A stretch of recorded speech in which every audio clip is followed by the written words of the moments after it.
Friends, good morning. అందరూ బాగున్నారా? మేము అందరం బాగున్నాం. అందరం బాగోవాలని హనుమంతుడిని ప్రార్థిస్తున్నా. ఈరోజు మీకు చూపించబోయేది పూరి అన్నమాట. పూరి, అలాగే మనం పూరిలోకి శనగపిండితోటి కూర అన్నమాట. కావాల్సిన పదార్థాలు చూపిస్తున్నాను చూడండి. పూరి కూర మనకి కోక్కి మినపప్పు, శనగపప్పు, ఆవాలు, జీలకర్ర, అలాగే కరివేపాకు, ఎండుమిరపకాయలు, శనగపిండి, అలాగే 2 బంగాళాదుంపలు, 2 ఉల్లిపాయలు, 3 పచ్చిమిరపకాయలు. మనకి ఇది పూరి కూరకు అన్నమాట. అలాగే మనకి పూరి తయారు చేసుకోవడానికి సగం మైదా పిండి, సగం గోధుమ పిండి అయితే మనకి పూరి స్మూత్గా బాగుంటుంది అనమాట. పొంగిద్ది, చక్కగా బాగుంటుంది.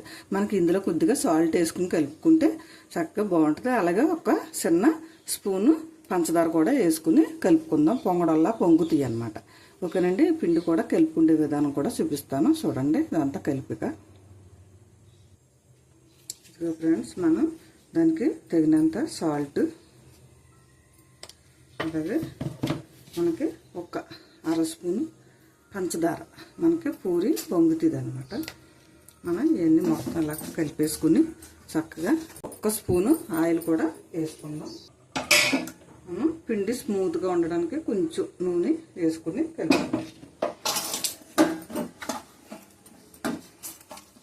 ఒక అరగంట సేపు అలా వదిలేసుకుంటే చక్కగా మనకి స్మూత్గా తయారవుతాయి అన్నమాట. చేద్దాం. ఈ లోపల మనకి పూరీ కూర కూడా రెడీ చేసేసుకుందాం. లోపల పెట్టుకుందాం. మనం కూరకి ఈసారి పూరీ కూరకి రెడీ చేసేసుకుందాం. గ్యాస్ వెలిగించేసుకుని మనం కూర వేపుకోవడానికి మనం ఒక గరిటె కొంచెం పడుతుందిలే, ఎందుకంటే ఉల్లిపాయలు కొద్దిగా 2 ఉల్లిపాయలు ఎక్స్ట్రా వేసుకున్నాం కదా. దీనికి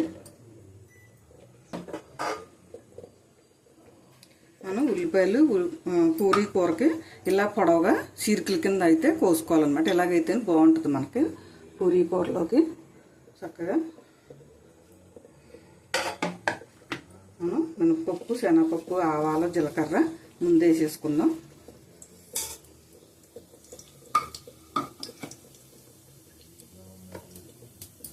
మనకి మళ్ళీ కొద్దిగా నీళ్ళు పోసి మనం పిండి వేసి ఉడకనిస్తాం కదా, దాంట్లోనూ కొంచెం ఉడికిద్ది అనమాట. మనకు ఉల్లిపాయ కొంచెం తగిలినట్టు ఉంటే బాగుంటుంది అనమాట. అంటే పచ్చిగా ఉండడం కాదు, ఉడుకుతూలోనే, మరీ ఏగిపోకుండా. అలాగే మనకి ఇది కూడా వేసేద్దాం. కొద్దిగా ఏగింది మినపప్పు, శనగపప్పుని, అలాగే పచ్చిమిరపకాయలు కూడా వేసేద్దాం.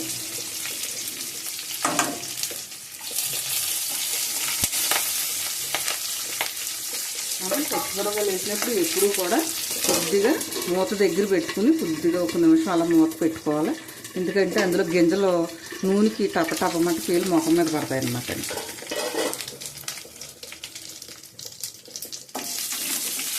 కోపంతా తెగిపోయాక అప్పుడు ఉల్లిపాయ వేసుకోవాలి.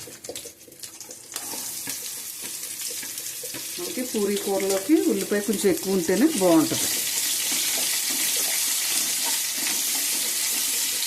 ఇందులోనే కొద్దిగా సాల్ట్ కూడా వేసుకుందాం.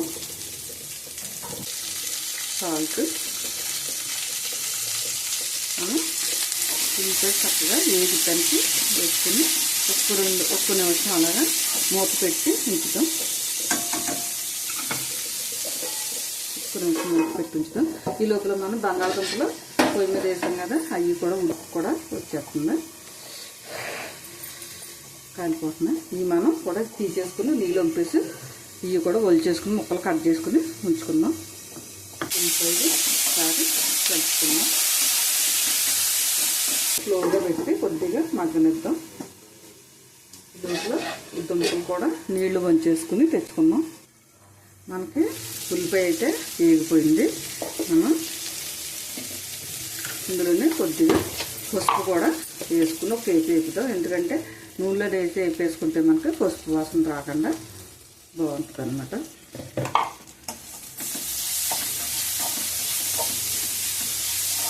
మనకి ఈ శనగపిండిలో నీళ్ళు వేసి కలిపి ఈ టైప్లో మనం నీళ్ళు పలసగా కలుపుకోవాలన్నమాట. మనకి అందులో పోసినప్పుడు మళ్ళీ చిక్కగా అయిపోకుండా ఉంటుంది అన్నమాట. మళ్ళీ మనం ముందు 1 గ్లాసు నీళ్ళు పోసుకుని మరగనిచ్చి అప్పుడు మనం ఈ పిండి కలిపి పోసుకోవాలన్నమాట.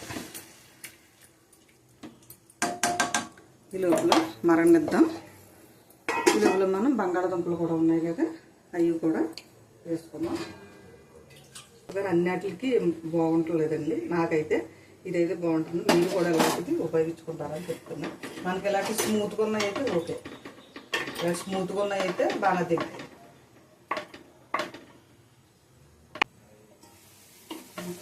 ఇది కూడా మరిగిపోతుంది కదా, మనం కొద్దిగా ముందు సాల్ట్ చూసుకుందాం. కొద్దిగా పడుతుంది, కొంచెం. మనం ఇప్పుడు ఈ పిండిని మనం పలసగా ఇలా కలుపుకొని పెట్టుకున్నాం కదా, ఇప్పుడు ఇది ఇలాగా పోసేసుకుందాం.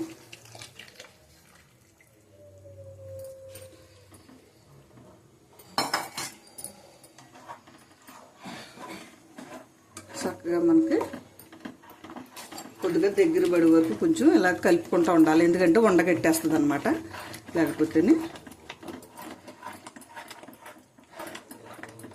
మనకి పూరీ కూర మరీ పలసగా కాకుండా మరీ చిక్కగా కాకుండా చేసుకుంటే మనకి పూరీకి మంచిగా వస్తుంది అనమాట. మనం ఇలా చిక్కగా అనిపించిందంటే కొద్దిగా వాటర్ కూడా పోసుకోవచ్చు. మళ్ళీ కొంచెం వాటర్ పోస్తాను,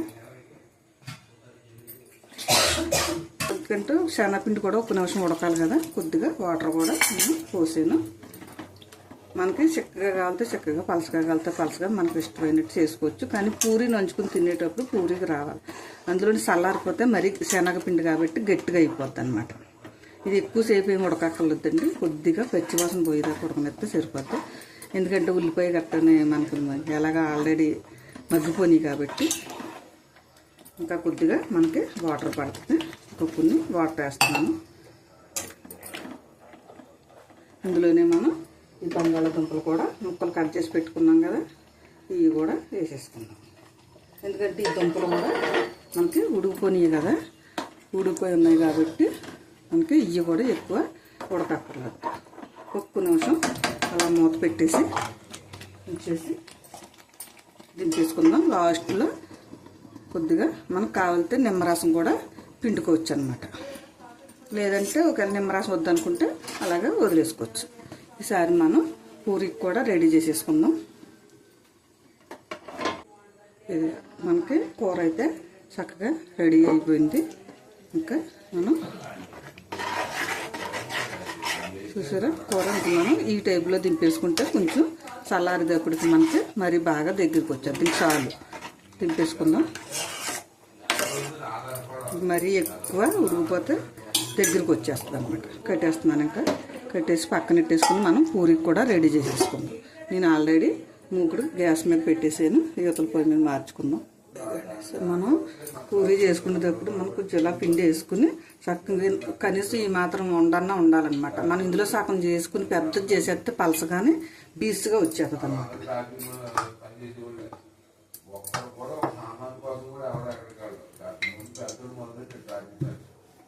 మంచి పొగలు వచ్చేయాలన్నమాట బాగా. మనకి ఇలాగా చక్కగా పిండి ఏమన్నా అంటుకుంటే ఇలాగ అనేసుకుంటే మనకి రాలిపోద్ది అనమాట.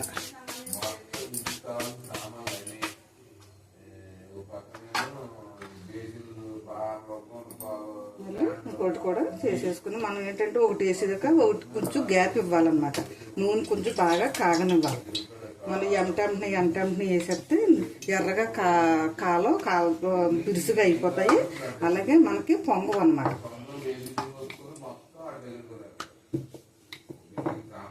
మనం ఇలా చేసుకుంటే ఇలా దులిపేసుకుంటే మనకి నూనె అంతా పొగరొచ్చు చూడండి. లోపల నూనెలోకి అంతా మనకి పిండి దిగిపోద్ది అనమాట. పైన ఉన్న పిండి దిగకుండా ఉండాలంటే మనం ఇలా దులిపేసుకుని వేసేసుకుని ఉంచేసుకుంటే మనకి బాగుంటుంది. ఇంకా నూనె ఇంకా కొత్త కాగాలి. నూనె కాగిన తర్వాత మీకు చూపిస్తాను. ఈసారి మనం పూరి వేసేద్దాం. మనం నూనె ఎప్పుడు కూడా ఇలాగంతా ఉంటే చక్కగా పైన కూడా పొంగుతుంది అన్నమాట. చూసారా పొంగుతుంది, వేయగానే ఎర్రగా ఇలాగా వచ్చేసింది.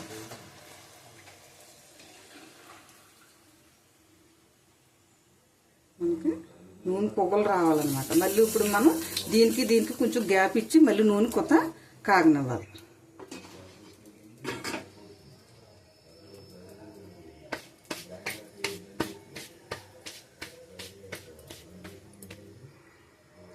మనకి కొంచెం కాగింది కదా, ఈసారి మళ్ళీ వేద్దాం.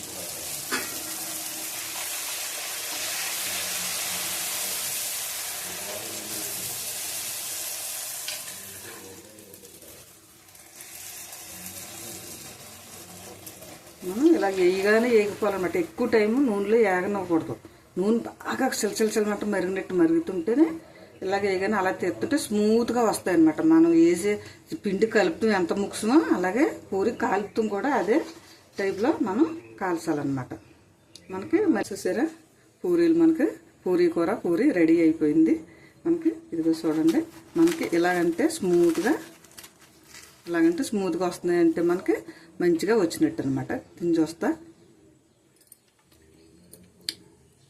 సూపర్గా ఉందండి. నోట్లో పెట్టుకుంటే కరిగిపోతుంది. మనకి చాలామందికి అప్పడంలాగా వస్తుంది అంటారు. అప్పడంలా రాదండి. నేను చెప్పినట్టు మీరు చేయండి. నూనె కాగే విషయంలో కానీ, పిండి కలుపుకుండే విషయంలో కానీ, మీరు కాల్చే విధానంలో కానీ చేస్తే సూపర్గా వస్తుంది. మీకు నచ్చిందని అనుకుంటున్నాను ఫ్రెండ్స్. నచ్చితే కనుక మీ ఫ్రెండ్స్కి, మీ బంధువులకి అందరికీ షేర్ చేయండి. బెల్ ఐకాన్ నొక్కనండి. అలాగే సబ్స్క్రైబ్ చేసుకోమనండి. మళ్ళీ ఇంకొక ఐటెంతో మీ ఎదురుకు వస్తా. బాయ్ అండి.